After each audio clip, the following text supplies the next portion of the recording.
The Denver Broncos red zone defense was dominant at day 7 of Broncos Camp at the UCL Training Center. We talk about a couple of playmakers from Wednesday's practice, not to mention the Broncos offense going a little bit more play action. We break it down, we react, and we discuss on today's brand new episode, Locked On Broncos. You are Locked On Broncos, your daily Denver Broncos podcast. Part of the Locked On Podcast Network. Your team every day.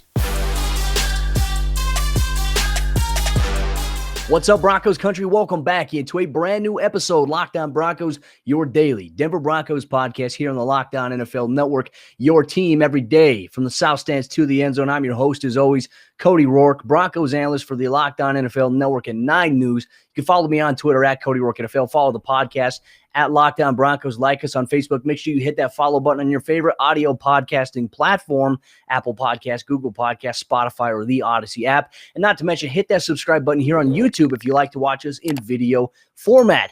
Getting into today's episode of the show, we're going to recap Day 7, Wednesday's practice at the UC Health Training Center. The Broncos red zone defense coming in with a tough performance. We're going to get to them a little bit later on as the show progresses. But before we get into the Broncos offense and the Broncos defense in general from Day 7 and pads, Day 2 of pads to be exact, let's go over some of our Broncos news and notes that are affecting the team before we get into the majority of our analysis here on today's episode, Locked On Broncos. Starting things off with our Broncos news and notes. A couple of did not participate in Wednesday's practice. Obviously, no Josie Jewell, no Mike Purcell, and Graham Glasgow did not participate in practice on Wednesday. He had a Veterans Day off. Jewell and Purcell still dealing with their injuries, their groin and the ankle respectively, but this brings up a conversation about vet days.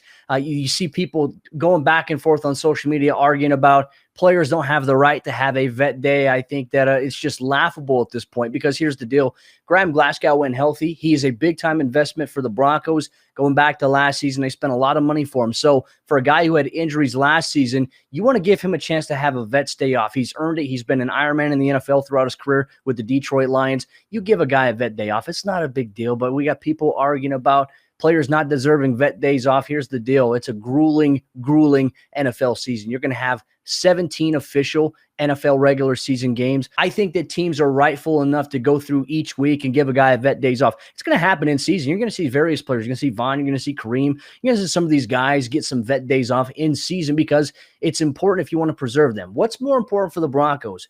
Giving them a vet day off or maybe potentially losing them because they have a lot of wear and tear being added on. I mean, the NFL season is grueling in and of itself, so let's stop arguing about vet days off. Graham Glasgow, he did have the day off on Wednesday. The Broncos as a team collectively, they will be off on Thursday as a whole team. No practice, no meetings, nothing. The coaches will meet at the training facility to be able to go over some of the film, some of the game tape. Players will be assigned to watch the practice footage from Wednesday on their own accord, and they're going to have notes that they have to bring back to their position-specific coaches. So they will be busy, even though they will not be officially at the team facility. Obviously, guys coming in for medical treatment, they are able to do that. There's nothing against that there, but the Broncos will have Thursday off before they get back to the grind Friday and over the weekend. And then next week, you have joint training camp practices with the Minnesota Vikings. So Glasgow's day off meant that Netani Muti got a lot of reps with the first team defense at the right guard position. You love to see it.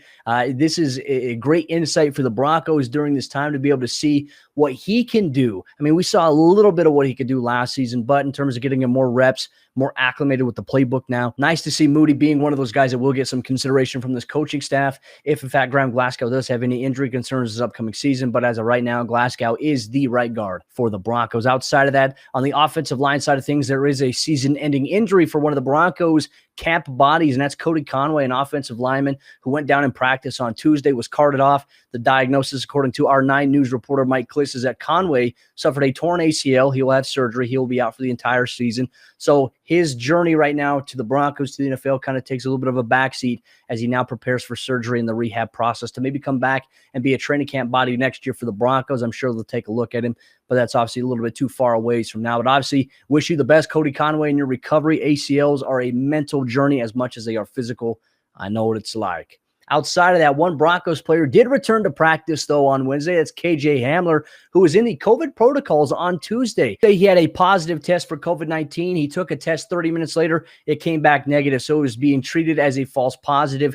KJ Hamler, and the Broncos in general, they're 90% vaccinated. They're above that 90% line as an entire team, which is really good. KJ's vaccinated, but he was not yet at that 14-day threshold that a lot of the experts say that you need to be at in order to be fully protected. So it was a negative test for him. He did miss a day of practice, but he was back on Wednesday doing his typical things, working on fielding some catches. That's one area special teams coordinator Tom McMahon said he has to improve on if he wants to be a punt returner, not to mention getting those reps inside the Broncos offense. But ladies and gentlemen, coming up here in just a moment, we're going to get a little bit of a deeper dive into the Broncos offense from day 7 at the UCL Training Center of Broncos Camp. The pads, day 2, they were popping once again. Were the Broncos going to come into the offensive side of Wednesday's practice with an emphasis on running the ball even more, or were they going to set up the play action? We're going to get to that coming up here in just a moment, Broncos country. But before we do that, I have to tell you about one of the sponsors of today's episode of the show. That's our good friends over there, rockauto.com. And if you need anything for your vehicle, Rock Auto has everything that you could be looking for, whether it's an engine control module, brake parts, tail lamps, motor oil, or even new carpet for your vehicle. The reason I rock with rockauto.com is that they've been a family-owned business that's been serving auto parts customers online for over 20 years of reliable service. And in the times that I've used them, they have come in clutch for me. I've ordered a brand new steering wheel cover for my vehicle. I've ordered new floor mats,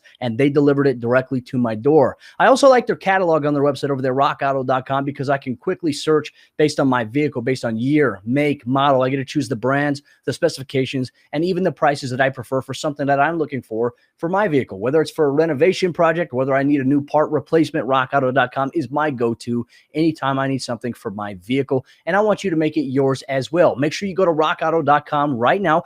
Prices are always reliably low, whether you're a professional or do-it-yourselfer. You can save money with Rock Auto today. So go over there right now and see all the parts available for your car, truck, right? Lockdown Broncos in there. How did you hear about us box? So that they know that we sent you. Amazing selection, reliably low prices, all the parts your car will ever need. rockauto.com. Continuing on with today's episode, Locked On Broncos here on the YouTube channel. Make sure you hit that subscribe button if you have not done so already so you receive daily exclusive Denver Broncos video content and coverage. Looking forward to next week when we will have the co-host here on Locked On Broncos. Sarah Bettinger will join us officially full-time beginning on August 9th. So can't wait for Broncos country to be able to get Sarah in the mix a little bit here on Locked On Broncos. But let's focus now on the Broncos offensive side of the ball. We like to look at the storylines, breaking it up based on offense and defense, and it all boils down to these respective areas. Everyone's going to focus on quarterback competition, but here's the deal, folks. I find it a little funny that now every practice we're keeping track who won the day, which quarterback won the day. It's all subjective. And there's many people out there, and look, I've been guilty of it myself, of saying, okay, hey, this guy had the better day. This means he wins it. But the coaches have a different way they evaluate this quarterback competition. They're looking at these practices. They're looking at us as media members, and they're saying, these guys have no clue what the hell they're talking about because we're not evaluating it on a day-to-day basis. We compile all the data necessary. We look at the mistakes. We look at the decisions that were made, the good plays, the bad, and then we factor it into our overall evaluation. But the real measure for the Broncos in determining who's going to be the quarterback come week 1 against the New York Giants, you know what's going to be? It's going to be preseason games. It's going to be preseason game 1 against Minnesota Vikings, the second game against the Seattle Seahawks, and then a third and final game against the LA Rams, where it could take the Broncos all 3 preseason games to figure out who their starting quarterback is going to be. So we are overreacting so much about what's going on with the quarterbacks at practice that we're losing sight on the whole team. We're losing sight on some of the amazing storylines that are coming about in Broncos practice. But outside of that, taking a look at some of the storylines for the Broncos on day 2 of pads, on day 7 at the UCL Training Center, the offense struggled with some false starts. There were multiple false starts by the offensive line.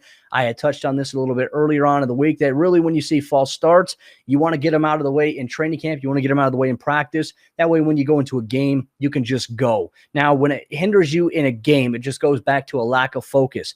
Now, I think that when the Broncos threw the pads on, day 1, obviously on Tuesday, and day 2 here on Wednesday, there's an adjustment period, not just from a mental standpoint, but also from the physical standpoint, where now you can actually engage with defenders. So Broncos offensive linemen from the center, the guards, and the tackles, and even the backs and fullbacks, tight ends in protection, they're engaging now in physical contact with the defense. And so sometimes you're looking at it from the standpoint, if you're a guard or a tackle or a tight end, based on the alignment of an outside backer, a defensive end, or a defensive tackle, or even a linebacker, if you know that it's a run play and you, or as a tight end or as an offensive lineman, have to double down and then get to the play side backer to seal him from being able to chase a play, I mean, you're thinking about a lot. And how fast the NFL game is played, that plays a little bit of an impact in that. So You want to get these false starts out of the way. Vic Fangio was not very happy with the team's performance in terms of the mental fortitude of them having these mistakes of jumping off and costing the team, because in a game, it's going to move you back 5 yards. And by my count, I believe there was 4 or 5 total false starts.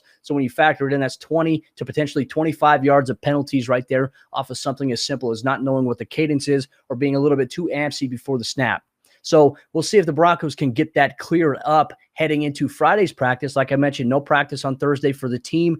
They are off. They're going to go through recovery treatment, hydration, all the necessary stuff that you need before they get into the grunt of things heading into Hall of Fame weekend. We know that the Hall of Fame game is on Thursday between the Steelers and the Cowboys. The Broncos next week are anticipated to travel to Minnesota for joint training camp practices with the Vikings leading up to their first preseason game. We're so close to Broncos football. I'm so stoked. But outside of that, some other offensive notes for the Broncos here on day 7, day 2 of pads, and that's Courtland Sutton is putting on a clinic. I'm not sure if you guys had a chance to go to the Broncos social media feed at Broncos, but they had Courtland Sutton mic'd up on Tuesday's practice, and just hearing him talk, seeing him work, and just seeing him in some one-on-ones. He had one-on-ones against Patrick Surtain, Kyle Fuller, Ronald Darby, and Pat Surtain, I tell you, was draped all over him. Courtland still made a very tough contested catch, using his body and his size to box out. And on Wednesday's practice at the UCL Training Center, Courtland Sutton had a big day, a couple of big plays, downfield 15 to 20 to 25 yards on deep post patterns, deep dig routes, and contested coverage. There was one throw that Teddy Bridgewater had at him that was a little bit behind him. He adjusted with a one-handed snag to corral the pass in, but Courtland Sutton is bodying people at camp, and Vic Fangio said that he gets the hint that he's feeling better and better as each day goes on. We love to see that. Drew Lock in his post-practice media press conference on Wednesday had talked about, he says, he doesn't hope. He knows that Courtland Sutton will get back to being who he has been as a dominant wide receiver who can body guys. You throw it up, he's going to go get it. So far, that's been the vibe here at Broncos Camp. A big day for Courtland Sutton on Wednesday, and that's what the Broncos need, regardless of who the quarterback will be, whether it's Drew, whether it's Teddy. Courtland is a big-time security blanket for any quarterback. Heck, I could be out there playing quarterback. You know what I'm going to do? I'm going to throw that ball high to the outside, only to the part where hopefully Courtland can get it. Now, my accuracy might be a little off because guess what? I'm not a quarterback, but I would try, but he would make my job look easier. He'd make my stats look easier as well. So obviously a lot of big praise for Courtland Sutton coming off of ACL surgery. He looks good. So make sure you go check out that Broncos social media clip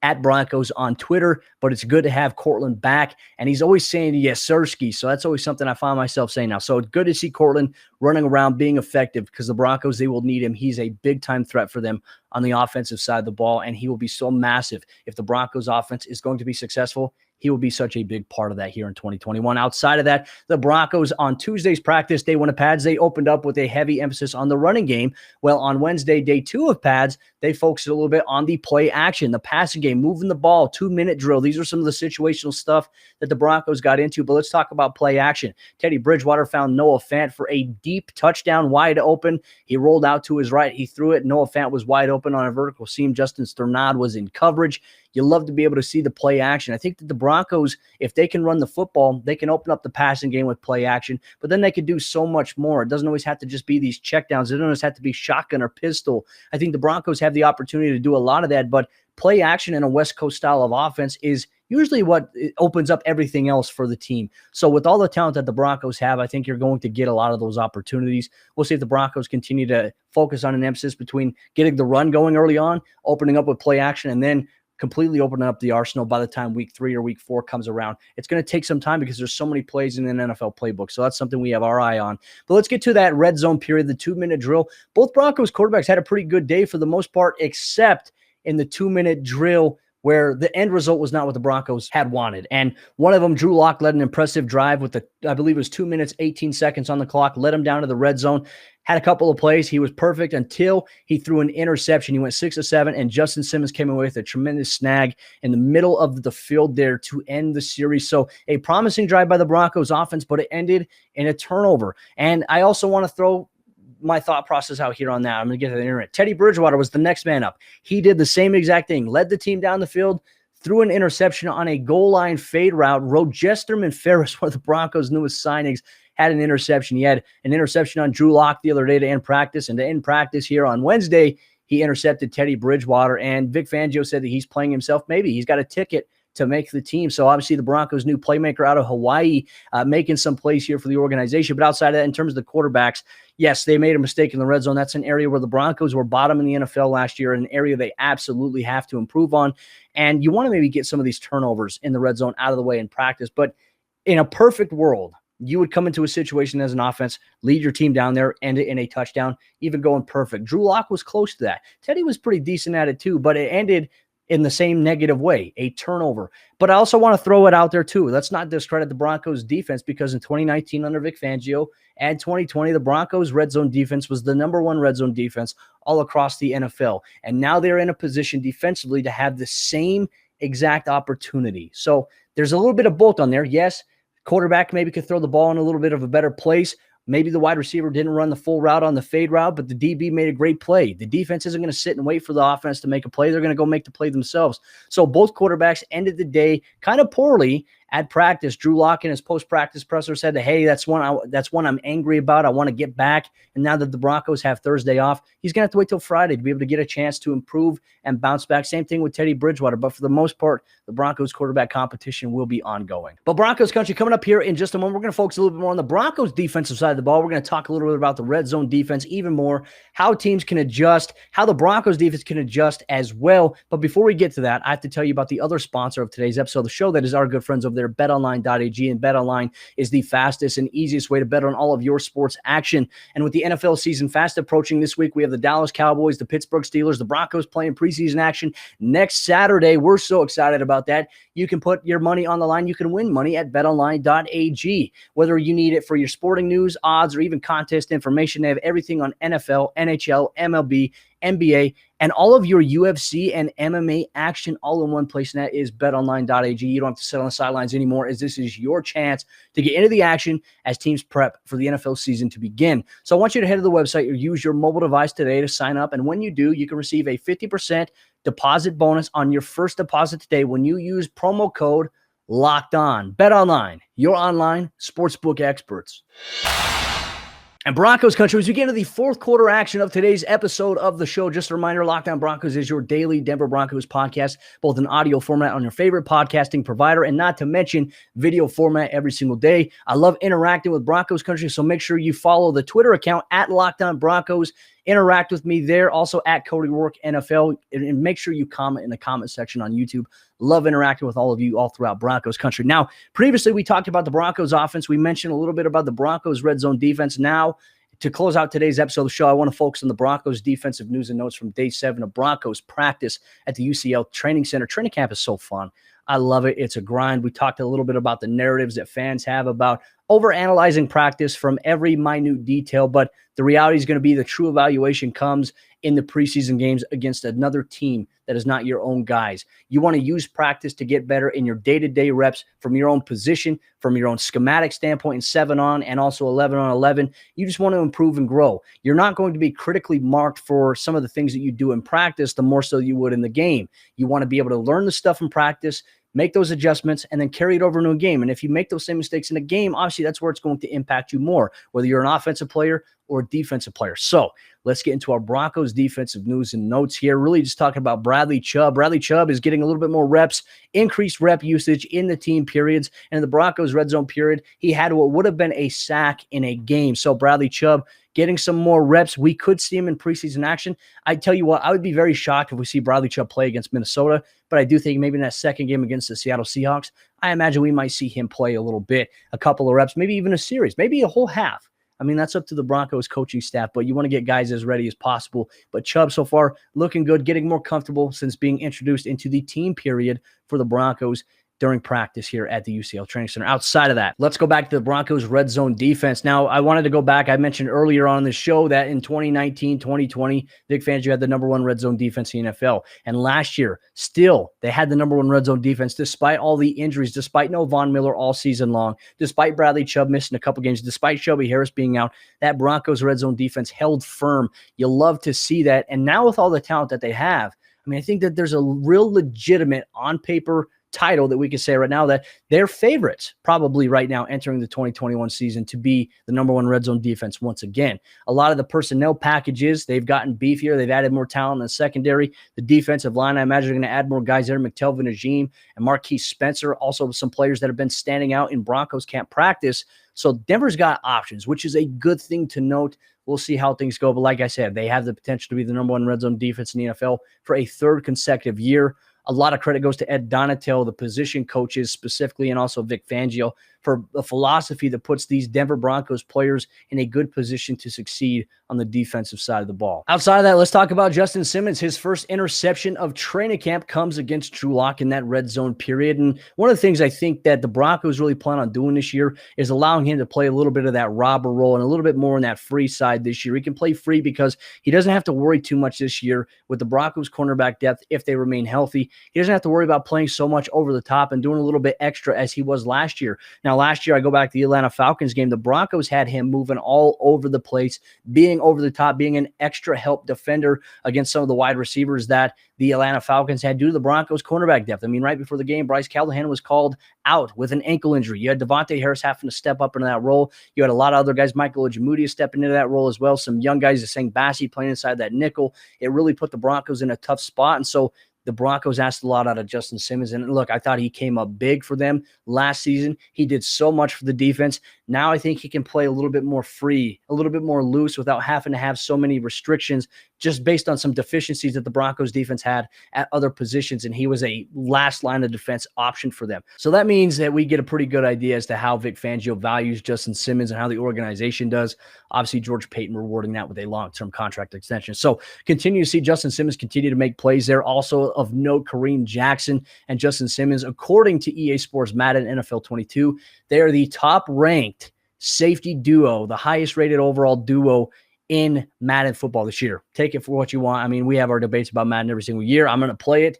I'm always a sucker for playing it, but outside of that, nice to see some recognition there for K-Jack and Justin Simmons. Full Metal Jack this year is the mantra. We're going to see Kareem Jackson. He did an interview with 9 News where he's very candid. He's got a lot to prove. He's got a major chip on his shoulder this upcoming season. But outside of that, let's talk about Rojesterman Ferris. Like I mentioned, he had the interception of Teddy Bridgewater to conclude Broncos practice here today in the 2-minute red zone drill. And look, this is a guy that Vic Fangio said earlier that he's got a ticket to make the team. Now, we look at the depth. Where can he potentially fit in? Now, if he can play a little bit more on special teams, he is a new guy to Broncos camp this week, so he has to learn special teams. He still has to learn Vic Fangio's playbook, but when he's been out there, he's been put in a position where he's making plays, whether it's 2 interceptions so far in 3 days of practice for him. Outside of these, he's had several pass deflections. He's also had a couple of passes bounce off of his helmet for intended receivers as well. So nice to see that. Also, the Broncos signed Savion Smith, another cornerback that had played with Patrick Surtain at Alabama. Just Broncos adding depth here at the defensive back position in preseason. This is normal because we see the wide receivers, defensive backs tend to have the most players in camp. Specifically, when you have a 90-man roster, you have a lot of room to work with. And then obviously it's going to dwindle from 90 to 85, 85 to 80, and then 80 to 53. Not a lot of players will be on the roster, but the Broncos, they're really trying to figure out who they can fulfill with their 16-man practice squad. A little too early to jump to those conclusions right now because no games have been played in the preseason. But the Broncos' preliminary starters on offense and defense, outside of a couple of positions, they're already kind of set in stone. We already know the 2 deep options. Now it's really those guys trying to make that third string role at whatever positions the Broncos plan on carrying a little bit more extra depth in here in 2021. But Broncos country, that'll wrap up today's episode Locked on Broncos. Denver has a day off on Thursday. There's still going to be Broncos coverage that we will continuously provide you here on the Locked on Broncos podcast. Be sure to check it out on the YouTube channel, also on your favorite podcasting provider, not to mention 9news.com. With that said, I'm Cody Roark, host of the show. Looking forward to interacting with all of you in the comment section on YouTube, Broncos country, but I can't wait to talk with you tomorrow about some more Broncos football.